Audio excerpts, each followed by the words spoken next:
At yung kumpiyansa ng citizen sa mga pulis, uy, andito ang pulis, safe ako, wala akong problema rito.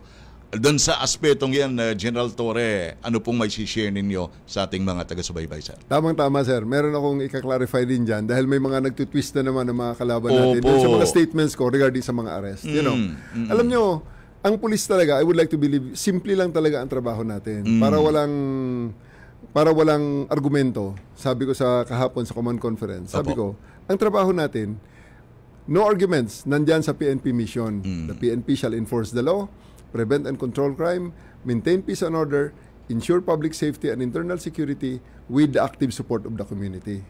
Minimemorize namin yan. Nandyan yan, nare-recite yan sa mga formations. Now, para sa isang frontline policeman, yung mga naglalakad sa mga beats, yung mga inilabas natin galing sa mga police boxes, naglalakad na sa mga beats ngayon, nasa kalsada na sila at nakikinig sa telepono.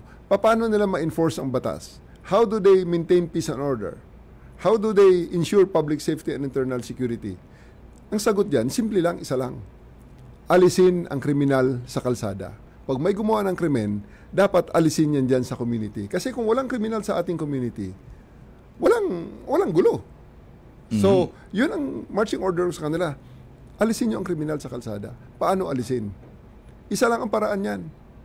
Hulihin mo, dalhin mo sa husgado. Hulihin nyo. Kaya metrics ngayon ng ating mga pulis na nandiyan naglalakad, paramihan ng huli. Paramihan ng huli. Hindi patay ha. Hindi patay. Kasi may nagreklamo nga, paano ngayon kung ang pulis natin, 1 ton naman na manghuli na lang ng manghuli dahil nga ginawa nating metrics, ginawa nating paramihan. Opo, ayan. Okay? Simple ang sagot. Hinuli mo ang tao, buhay yan, may karapatan yan. Kaya nga binabasahan ka agad ng Miranda rights yan. Opo. You have the right to remain silent. Everything you say can and will be used against you in the court of law. Yes. You have the right for an attorney. If you cannot afford an attorney may be accorded to you by the government free of charge.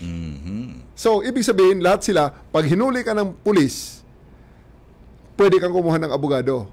Pag hindi mo kaya magbayad ng abogado, libre.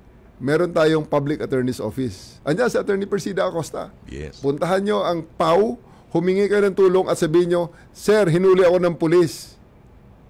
Wala naman akong kasalanan. Ayan, nasabi mo. Kasi ang pulis, puhulihin ka talaga kung may kasalanan ka. Pero pag hinuli ka ng pulis na wala kang kasalanan, pwede kang magreklamo. Diyan ngayon papasok ang ating Internal Affairs Service, pwede kang pumunta sa Ombudsman, pwede kang pumunta sa PLEB, pwede kang pumunta sa NAPOLCOM.